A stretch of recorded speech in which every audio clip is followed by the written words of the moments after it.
Firewind, Stand United 2024. This is an overall solid power metal album with great riffs and soaring vocals. Like, the fretwork can be really blistering with its technicality, and the vocals deliver a grandiose, epic feel. As I said, solid. My only real complaint is that the back fourth of the album isn't as strong as the first three quarters, which featured far more interesting songs. If anything, the back fourth of the album gets lost in the shuffle, similar to Whenever I'm on the Dance Floor, which I really hope you never have to see that, because God help all of you, no one should have to see that shit. But still, solid album is solid. It's decent enough. Blue Eye Samurai, Season 1, 2023. A review request from May. This is the type of animated storytelling we need more of. After all, this is a mature revenge narrative with beautiful animation, contemplative thematic storytelling about vengeance and gender roles, and great four-dimensional characters, particularly the main protagonist, Mizu, who is filled with wrath even to the point of self-destruction, which, hey, I can relate. And for that, there's just a lot to like with Blue Eye Samurai. It's really damn good. Brat, Social Grace 2024. This is a fun grindcore record from a band that refers to themselves as Barbiecore, a warranted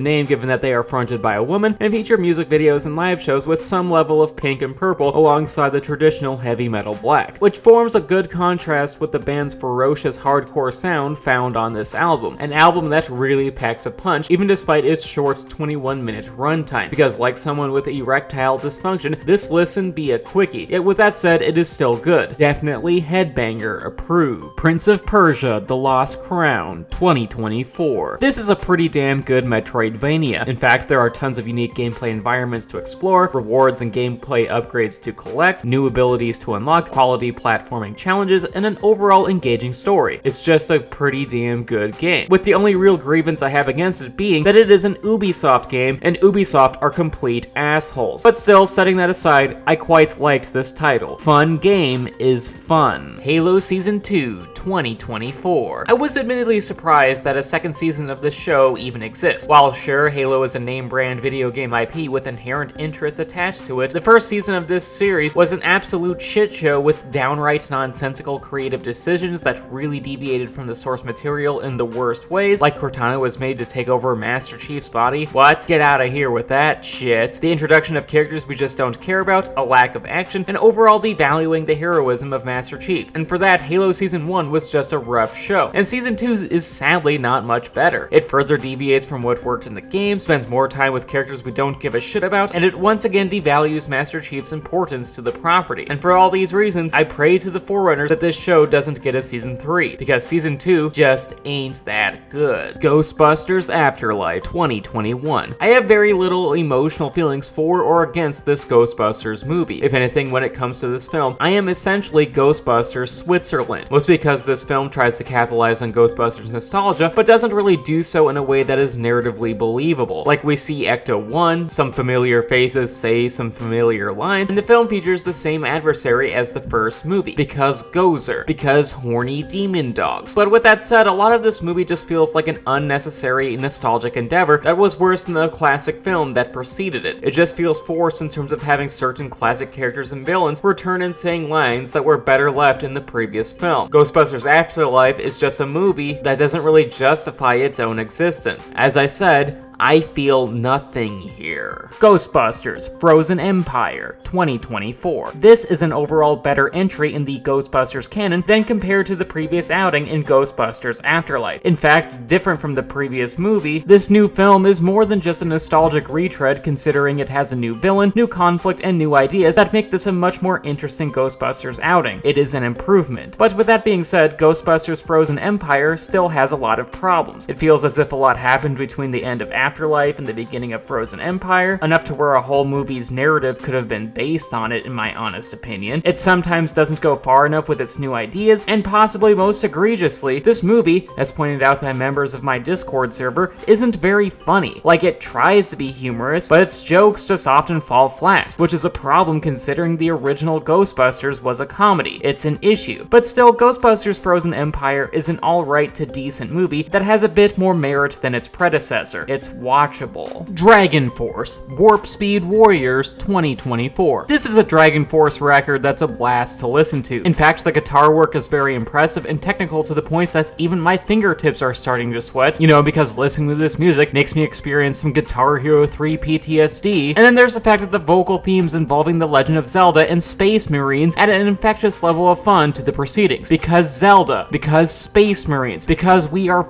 nerds. Not really much else to say other than the fact that I really enjoyed this album. It's a pretty damn good power metal record. Godzilla and Kong, The New Empire 2024. This is a decent MonsterVerse movie that gives the audience what they really want, which is to say, really cool kaiju monster fights, because we are truly a simple people with simple wants. But with that being said, I do wish the human characters were more interesting rather than just giving narrative excuses to watch those earlier mentioned monster fights. If anything, the movie doesn't really give you much of a reason to care about its overall narrative stakes. Also, Godzilla isn't important or really relevant in this movie until the third act, which is weird considering he gets top billing, even though this is more of a Kong movie than a Godzilla adventure. So yeah, this is probably not a good film in the traditional sense of having a good story and characters, but given how it delivers cool as shit monster fights, Godzilla and Kong is undeniably a fun movie. Just set your expectations accordingly. Coffins, Sinister Oath 2024. This is raw and brutal death metal with an absolutely filthy production. Like, the guitar tones, blast beats, and vocals sound disgusting here, which is a compliment in the realm of hard-nosed death metal, because sounding like it comes from the devil's dumpster is actually kind of a good thing here. Because,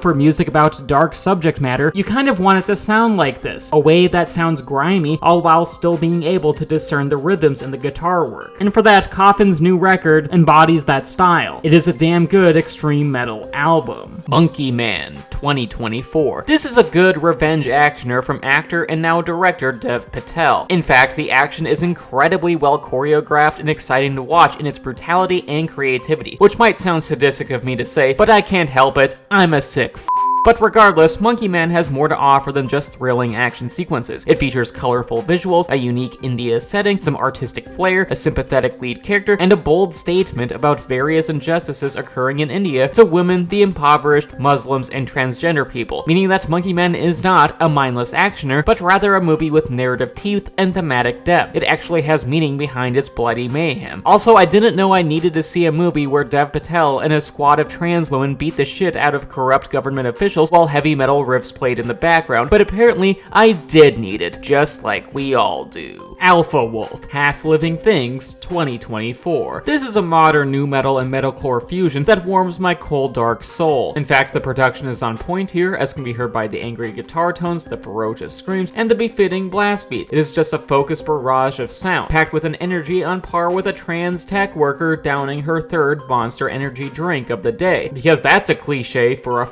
reason. Overall, this album is just an infectious listen and energetic to the point that it is a great LP to work out to. Also, Ice-T guest features on a track, so that's pretty cool as well. Super Mario Bros. Wonder 2023. This game feels like an acid trip, and I mean that as a compliment. While yes, this new two-dimensional Mario game is a fun and satisfying little platformer, like many a Super Mario Bros. Games before it, each main stage features a collectible flower that transforms each level into a different type of drug-infused hallucination. Things like a piranha plant musical number, Mario turning into a cute little blob monster, slowing down and speeding up time, and etc. Stages are just transformed into these imaginative and downright trippy gameplay experiences with complementary music and colorful visuals that pop. It's an overall fantastic experience, and that's even before we get to the satisfying platforming, badges that alter the gameplay, and an overall charming aesthetic that is visually pleasing. Because you can turn into an elephant, because cute caterpillar sidekick, because little flower people called poplins. Gonna get it poplin. Good shit all around.